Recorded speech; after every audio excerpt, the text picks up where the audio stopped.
So there is a bunch of shows that we started watching, and then we stopped watching them for whatever reason. Not because we didn't enjoy them, but because we're watching something else, or it was off the air for so long, or so many different reasons.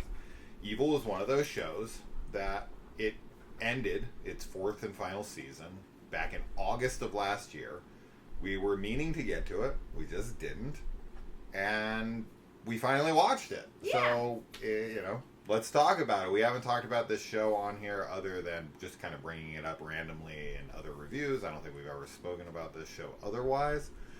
But this is a show about a Catholic priest who is taken by the church, and they want him to go into these cases and investigate them to see if they are like something that the church needs to investigate further, like do an exorcism or declare it a miracle or something along those lines. But in order to keep this balanced, he brings on some assessors, one of which is a scientist, and this is Ben. He is there as the atheist, the complete rational. He's the hard science. And then he has his soft science person, which is Kristen. And she is the therapist. And so she's the agnostic. She's kind of in the middle. She could go either way. She doesn't really, you know what an agnostic is. Some people actually don't. I'm an agnostic, and I've told that to Christians, and then we'll have conversations later, and they'll be like, yeah, but you don't believe in God. You, are an atheist. And I'm like, I'm not an atheist. Yeah. I don't believe either way. I'm very much in the middle. Anyway. And then you, once again, as I said, you have David, who is the true believer, and he's on the complete opposite end of the spectrum. So you kind of have this trio that attacks it from all sides. And they're all trying to figure out, is it mental illness? Is it explainable by science? Or is it actually something more otherworldly and religious? So I think that really balances itself out very well for the show. So they go into these cases, very much like the X-Files, where Mulder and Scully go in. She's trying to approach it from the scientific standpoint. He's trying to approach it from the believer of the paranormal standpoint, and it's kind of like that. Yeah, very similar. I love this show for sure because of its characters, and the episodes are really, really fun. We'll get to the overall, feelings on the show as a whole, but just, first thoughts when it comes to it being a show and the watchability of it and whatnot. What makes it really, really work is our cast, our core trio. They're just so wonderful. Yeah, they're so dynamic, and they have such great chemistry together as a friend group. And there's a bit of a some romance stuff going on between Kristen and David, which is very it's very dramatic and very engaging because they kind of just work really well together, and you want them to be together. But Ben is not, I don't feel like he's ever a third wheel. He always feels very included, and I think that the show does a great job at developing each of their character arcs, as far as Ben being an atheist and Kristen being the agnostic, and David's his faith and everything. I think all of those avenues are explored really well within the characters' own personal story throughout the show. All their faith or lack of faith is tested. Yeah, and that's great because they come up all the episodes. There's so many fun episodes, very much like X-Files' Monster of the Week episodes, where they're just going to these different cases and investigating, and I just thought all of them were really cool. And the trio is definitely the heart of the show for sure. As far as the tone of the show goes, this is definitely a very dark comedy. It has a lot of horror elements and such. There is a ton of what the actual fuck type of things going on in here. Monsters, creature designs. They run into all sorts of demons and such. You know, there is one character in this, Sister Andrea. Oh my gosh, she's like my favorite. And she can see. Yeah. So, it works for the show, and I'm not complaining per se. But because the show does try to approach things from 3 different angles, this Goldilocks effect, where you have all of the different spectrums of belief. One thing where the show kind of leaves something to be desired is that we as the audience always know that David, the Catholic, is right. That this is demonic, that there are demons, that there is evil, that the church is right, and that these people, while their beliefs are still valid in the sense of like science is still relevant, mental health still needs, you know, people there to help people out with their mental health, right? Like their like careers and their beliefs still have value in this world, but it's never really up for question much of like who's right ultimately. I don't know if I agree entirely with that. I think like the overarching theme of the show, like there are demons and like they are real, so there are plenty of cases that they go to. I know what you're gonna say here with that specific cases. Ben might be right, or Kristen might be right, but ultimately, because Ben is wrong, because he's very much, I don't believe, he's the atheist, right? Yeah. Overall, and like he's wrong in this world. Period. Well, sure, yeah. I mean, I guess technically he is wrong because there is something in this in the show's universe. But I guess unless you want to, I guess it's possible to, if you really want to, think of this from the perspective of we're really only seeing it through the eyes of characters, and it could be that they're just insane. I guess. I mean, is that possible? Like, thinking about the whole show, we're not trying to talk spoilers at the moment, we're just trying to get you to watch the show. But do you think it's possible that with what we see, because we only see the demons through Andrea's eyes, sometimes through David's eyes, is it explainable that everything in this show is just made up in their mind? No. No? I don't think so, because other characters see like the same thing. Like there's corroboration of demons being I'd have to spotted. go back and watch the whole show again. I'm not going to do it. I don't know. See if it's possible that this is all just like in their head. Yeah. And that there's some kind of, you know, shared delusion. A folie à deux. Yeah, I would need to watch the show again because it's been like years since we've seen the earlier seasons. I'm just playing devil's advocate. I am with you. I mean, ultimately that's always think an no. interesting like perspective for like a show, but yeah ultimately like right now I'm saying no, probably not. Yeah.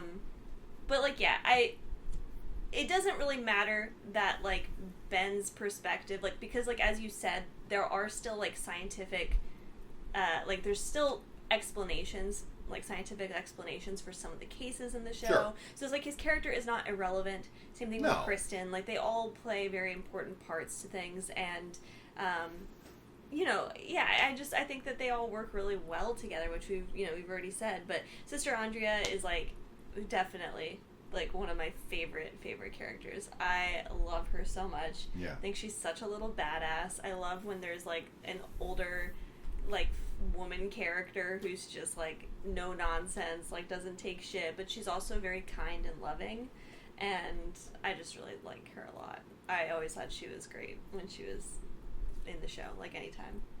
Yeah, I think that if you're like a real hardcore, like, I shouldn't say hardcore, but if you're a believer, if you're a Catholic or even a Christian, and you're tired of shows really kind of like not siding with the religious belief, sure, yeah, and it's usually explained as mental illness, in a lot of horror. Definitely, especially with demons. Outside of almost entirely. Outside of exorcism movies. Yeah, outside right? of, but they always address it like that, like it's mental illness, blah blah Right. blah. But yeah, for the most part, it's almost exclusively always explained away as like this is mental illness, this is drug use, this is something else, But as like a metaphor for the demonic possession. But yeah, the Catholics in this are kind of like the heroes, the superheroes, which the Catholic Church, ever since the exposure of the pedophilia and everything, have been put in bad light for a very long time, as one would expect. But this for that also, this is very favorable to the Catholic Church in a lot of ways. I don't know if it's necessarily to the Catholic Church. Okay. The Catholic I think it's more belief? the faith, Okay. which is not That's the same fair. thing as the church. That's fair. Like, there's plenty of Catholics that are not pedophiles, obviously. Like, the issue is more with the actual system, like the structure of the organization itself, not the belief itself. And in this show, I actually think that they do address a lot of those issues of the church. Like, Kristen is constantly talking about the misogyny of the priests and of the church in general, and there's there's talks about that as well, and just the hierarchy of everything and how it's very and then there's just a lot of conversation around that. Whereas like the actual priest character, like Father Acosta, David, like he's a very real, believable person to me. As even though this is a very, very fictitious world, very fantastical, but him and Sister Andrea, I feel like all the discussions around faith come from a really kind of grounded perspective of it's not as easy as black and white. Like Sister Andrea maybe is a little bit more on the she's very strong in her faith, I guess, but you have a priest who he does battle with is this real? Is this right? And making those kinds of decisions in a way that I like to see, because it shouldn't be as simple as just being well, I'm just going to believe everything the church tells me, and they couldn't possibly be wrong about anything. Yeah, he wrestles with his faith quite a bit, and a good amount of that comes from his desire to be with Kristen. Yeah, but Kristen also, as an agnostic, there's a lot of stuff with her and the faith as well, going back and forth between believing and not believing, and even her daughters and everything. Kind of everybody in the show has some type of they have existential moments, right, where they're thinking about it and they're pondering, and I really like that, because even the bad guys, we have Leland, who's kind of one of the main antagonists in the show.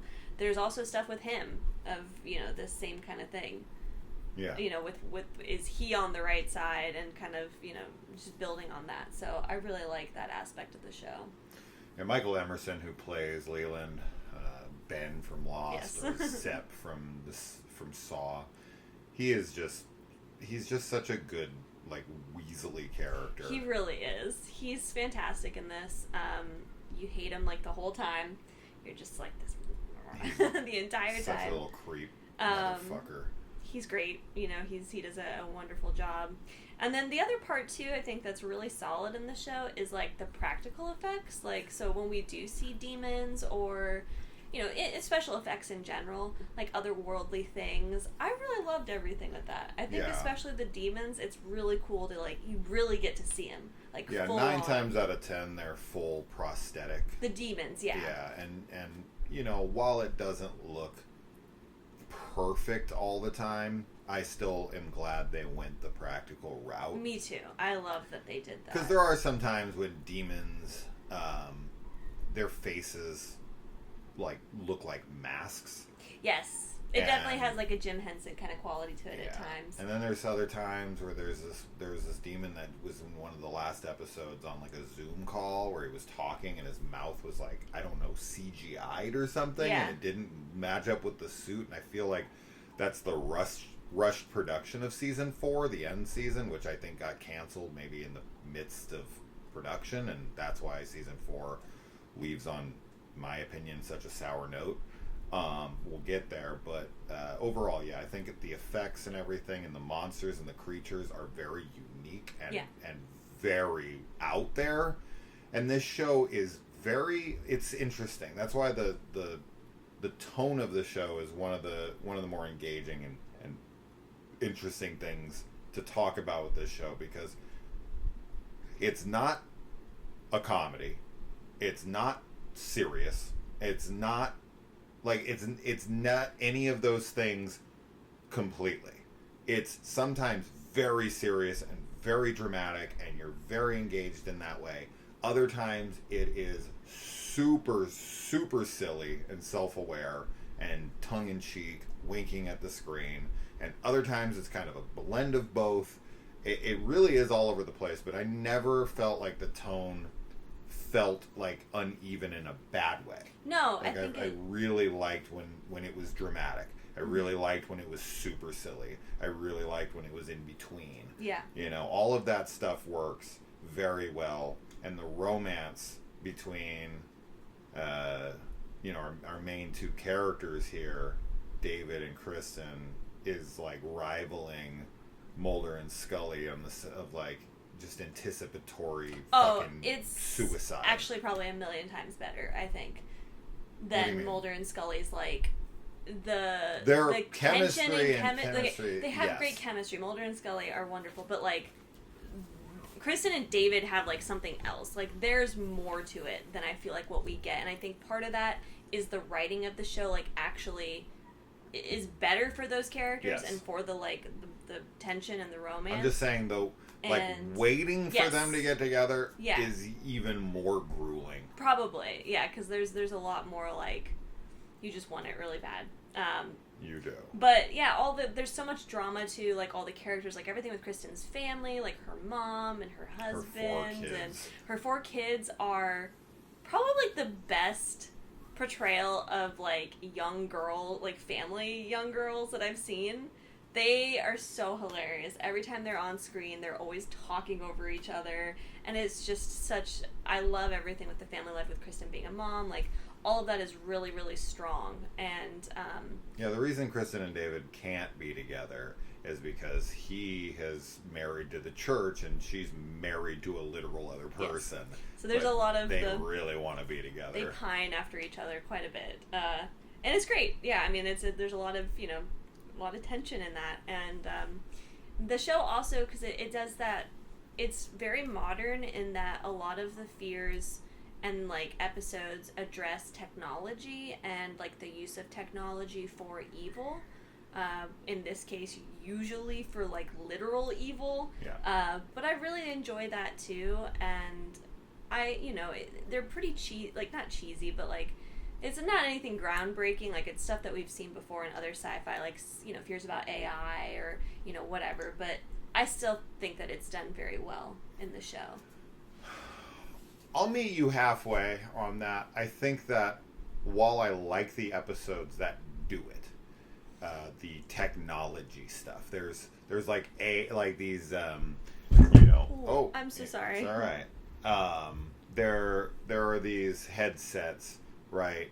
That are virtual like reality. Mm-hmm. So they put these VR headsets on, and so the reason I'm on the side of like dislike within these like technology episodes is because we're not in the future. Yeah. This show takes place right now. And the technology within the show is so beyond even close to anything we currently have. It's laughable. I just think that it's in like an alternate reality because it's like there's stuff that's similar to what we have. They put on it's, headsets. It's like Black Mirror kind of stuff too. If you have an Oculus Quest or any VR headset, I have a Quest 2. I've seen Quest 3's like trailers and whatnot. You can have the best headset on earth right now. The images inside of it, of course, are just like digital people that look not even remotely close to human. I mean, beyond. They look like PlayStation 2 graphics types of people. They're not even close.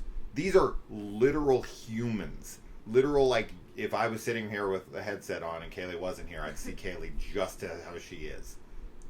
Insanity. Yeah. There's so much stuff like that, and that's one example. There's multiple examples in here of technology that they just pull up on their computer or whatever that I'm like, I roll my eyes like this Well, isn't even I guess close I'm to not reality. really meaning that like the technology is like realistic. I'm saying like the fears of what the technology is why I like met you used to halfway. address. Yeah. I think we agree on what I'm saying, and I agree with what you're saying. Like, I think the actual technology shown is asinine, absurd, way too over the top. But there's a playfulness to this show where it's not really taking itself seriously. But at other times, it really is taking itself seriously. So that's where it's hard to gauge anyway. And then, there's other great characters. Kurt Boggs is another therapist. He's Kristen's therapist. Mm-hmm. He's a good character that I quite like. You get the beautiful, wonderful Molly Brown here for season 4, who is in Dexter, Original Sin, who plays Deborah Morgan. It was great to see her. And then, you've got Kristen's mother as well, who is a good character. She's kind of all over the map, but very compelling character as well that you sometimes root for, you sometimes hate. Yes. So, as a whole, I think, like, now getting towards, like, the show's completion, and I know a lot of people don't want to start a show unless it feels like it is worth the journey. Like, am I going to be satisfied in the end? While I don't think the ending is satisfying, for sure, I do think the journey is worth it. Because I think that the characters in the show is so strong that when the end ends up not really going in a place that feels thought out and most things feel fairly anticlimactic, I think you mostly can just chalk that up to rushed production and just be like, well, I'm glad I spent my time with the show anyways. Anybody who watched, like, Game of Thrones and feels like they wish they never even bothered with it because they didn't like season 7 or 8 or something, that's insane to me. Because it's like, I'm not a Game of Thrones season 7 or 8 hater like all people are, but even if I was, seasons 1 through like 5 and 6 are so fucking great that I can't imagine ever being like, well, they didn't stick the landing, so I hated my time with the show. Like, it sucks it doesn't end the way that you like. It's always a bummer when things have a bad ending that you don't agree with, but it's like Dexter. I didn't like season 8 at all, but seasons like 1 through 5 are so incredible to me that I would never want to, like, take those experiences away, even though, well, I guess Dexter's still not technically over. But no, it's not. At the time when 8 ended, I was like, wow, what a lame ending. But that doesn't take anything away from the other seasons. And with the chemistry between the 3 core characters and then the daughters and all of these lovable people, it's just, I love the show. I really enjoyed watching it, but it has a very unsatisfying ending to me. They do a few characters very dirty. Yeah. And I was like, wow, really? That's fucking lame. There's definitely an attempt to try and kind of close things a bit, but I think that overall, I think the show is wonderful. I definitely think it's worth a watch. I think that the last season overall is pretty similar to the others. Like, there's a lot of great episodes and moments. There's just a few, like, bits and pieces throughout that don't have as much of a resolution as you'd like them to in the final episode. I don't know. I'm still, like, hopeful that maybe one day it'll get renewed. I don't know. But it is what it is. I just think that there's so many other really cool moments and episodes throughout the show that it is for sure worth, like, sitting down to watch. I'm just upset with how things are wrapped up with, or how they're handled even with certain characters, with certain build-ups where they were like introducing this whole big thing. It was supposed to climax at this big event or whatever, and it ends up kind of just not really being anything. Then there's a character moment at the very, very, very end, like in the last minute, that I was like, huh? Yeah. Why would they do that? So I don't know. The ending definitely like, leaves a sour taste in my mouth if I think about the ending, but it does in no way taint the fun I had with the show. And you know, these characters, the three core characters are just so wonderful, and there's so much fun to be had with them during this time the show's going, that I never could look back at this show as like a waste of my time. Not even close. Like I definitely feel like this is a show, while they do a good job of connecting things episode to episode. This is definitely the type of show you can throw on random Monster of the Week investigation episodes and rewatch them and have a really, really good time. Yeah, totally. The elevator game episode. That was awesome. Like, there's a lot of really cool ones that have a lot of really cool moments. Mm-hmm. And I would... never forgive myself if I at least didn't point out for 1 second here that Kristen Bouchard is just one of the sexiest characters that has ever graced the screen. And oh my god, I feel like any show that I really love, for the most part, always has to have a character you have to obsess over. Maybe, I guess I'm kind of proving myself wrong with this whole, like, I just want real people, and why do they always have to cast supermodels? And Katja Herbers, however you say her name, the actress, she's no supermodel. No, she I just has this personality to her that just is, I don't know, man. She's beautiful, for sure. She is beautiful. There's not, but she's not like, she doesn't have the very, like, filler heavy, Botox heavy, even if she's had Botox, but like, you know what I mean? She doesn't look like the fake, like, movie star that you see in a lot of films now, or just like a model that's become an actress or something. Not to say that she couldn't model, but she has a really like she has a unique like beauty to her, but she also looks like somebody that you would see out on the street and be like, that's a real human being and stuff. She's completely adorable, and I agree. I think she's very sexy throughout the show. She does she's such an intelligent, like, witty, strong character. She has so many great moments, too, throughout the show with other characters, with, like, sexual tension, and I think that she, as an actress, just, like, can really build that with other, like, actors, apparently, because there's, like, I don't want to say any spoilers, but there's multiple people that things happen, like, not happen, but just, like, that there's this element there, and it's great. I think Father Acosta, the actor that plays him, is super, super handsome. Kind of ridiculously so for a priest character, though. It's the if actor. anything, like, he's probably the most, like, you're too good looking to be, like, a normal person for me. Because Ben is, like, he's a good looking guy, too, but he's very, like, just, you could definitely, see him anywhere. I feel mean saying that, but it's just he's much more of like a believable person, and then I would say Kristen, and then like Father Acosta, that actor is like just insane. Mike Coulter is, if you would know him from Luke Cage, he plays Luke Cage in the Marvel Defenders series with Daredevil and Jessica Jones.